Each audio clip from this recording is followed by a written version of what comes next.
ಮೊಟ್ಟೆಯಲ್ಲಿ ವಂಚನೆ, ಅಂಗನವಾಡಿ ಕಾರ್ಯಕರ್ತೆ ಸಹಾಯಕಿ ಸಸ್ಪೆಂಡ್. ಅಂಗನವಾಡಿ ಮಕ್ಕಳಿಗೆ ನೀಡುತ್ತಿದ್ದ ಮೊಟ್ಟೆಯಲ್ಲಿ ವಂಚನೆ ಮಾಡಿ ತಟ್ಟೆಗೆ ಹಾಕಿದ್ದ ಮೊಟ್ಟೆಯನ್ನು ಎತ್ತಿಕೊಳ್ಳುತ್ತಿದ್ದ ಅಂಗನವಾಡಿ ಕಾರ್ಯಕರ್ತೆ ಹಾಗೂ ಸಿಬ್ಬಂದಿಯನ್ನು ಅಮಾನತುಗೊಳಿಸಿರುವ ಘಟನೆ ಕೊಪ್ಪಳದಲ್ಲಿ ನಡೆದಿದೆ. ಕೊಪ್ಪಳ ಜಿಲ್ಲೆಯ ಗುಂಡೂರು ಗ್ರಾಮದ ಅಂಗನವಾಡಿ ಕಾರ್ಯಕರ್ತೆ ಮಕ್ಕಳಿಗೆ ತಟ್ಟೆಯಲ್ಲಿ ಹಾಕಿದ ಮೊಟ್ಟೆಯನ್ನು ಎತ್ತಿಕೊಂಡು ವಂಚಿಸುತ್ತಿದ್ದರು. ಕಾರ್ಯಕರ್ತೆ ನಡೆಗೆ ಪೋಷಕರು ತೀವ್ರ ಆಕ್ರೋಶ ವ್ಯಕ್ತಪಡಿಸಿದ್ದರು. ಅಲ್ಲದೆ ಅಂಗನವಾಡಿ ಕಾರ್ಯಕರ್ತೆಯ ಮೊಟ್ಟೆ ವಂಚನೆ ವಿಡಿಯೋ ವೈರಲ್ ಆಗಿತ್ತು. ಈ ಹಿನ್ನೆಲೆಯಲ್ಲಿ ಕಾರ್ಯಕರ್ತೆ ಹಾಗೂ ಸಿಬ್ಬಂದಿ ಇಬ್ಬರನ್ನು ಅಮಾನತುಗೊಳಿಸಲಾಗಿದೆ. ಅಂಗನವಾಡಿಯಲ್ಲಿ ಮಕ್ಕಳನ್ನು ಸಾಲಾಗಿ ಕೂರಿಸಿ ಮಕ್ಕಳಿಗೆ ತಟ್ಟೆಯಲ್ಲಿ ಮೊದಲು ಮೊಟ್ಟೆ ಇಡಲಾಗುತ್ತದೆ.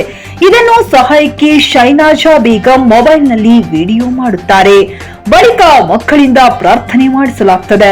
ಪ್ರಾರ್ಥನೆ ಮುಗಿದ ಬಳಿಕ ಮಕ್ಕಳು ಇನ್ನೇನು ತಟ್ಟೆಯಲ್ಲಿದ್ದ ಮೊಟ್ಟೆ ತಿನ್ನಬೇಕು ಎನ್ನುವಷ್ಟರಲ್ಲಿ ಅಂಗನವಾಡಿ ಕಾರ್ಯಕರ್ತೆ ಬಂದು ಮಕ್ಕಳ ತಟ್ಟೆಯಲ್ಲಿದ್ದ ಮೊಟ್ಟೆಗಳನ್ನು ಎತ್ತಿಕೊಳ್ಳುತ್ತಾರೆ.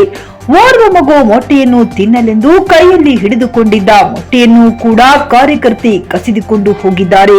ಈ ದೃಶ್ಯ ಸಾಮಾಜಿಕ ಜಾಲತಾಣಗಳಲ್ಲಿ ವೈರಲ್ ಆಗಿದ್ದು, ಇಂಥವರ ಕರುಳು ಚುರ್ ಎನ್ನುವಂತಿದೆ. ಎಂಥವರ ಕರುಳು ಕೂಡ ಚುರ್ ಎನ್ನುವಂತಿದೆ. ವಿಡಿಯೋ ವೈರಲ್ ಆಗುತ್ತಿದ್ದಂತೆ ಎಚ್ಚೆತ್ತ ಮಹಿಳಾ ಮತ್ತು ಮಕ್ಕಳ ಕಲ್ಯಾಣ ಇಲಾಖೆ ಅಧಿಕಾರಿಗಳು ಅಂಗನವಾಡಿ ಕಾರ್ಯಕರ್ತೆ ಹಾಗೂ ಸಹಾಯಕಿಯನ್ನು ಇಬ್ಬರನ್ನು ಸಸ್ಪೆಂಡ್ ಮಾಡಿ ಆದೇಶ ಹೊರಡಿಸಿದ್ದಾರೆ. ಅಂಗನವಾಡಿ ಕಾರ್ಯಕರ್ತೆ ಲಕ್ಷ್ಮಿ ಹಾಗೂ ಸಹಾಯಕಿ ಶೈಲಜಾ ಬೇಗಂ ಅಮಾನತುಗೊಂಡವರು. Bureau report Manjunath, news 24 Kannada, Koppal.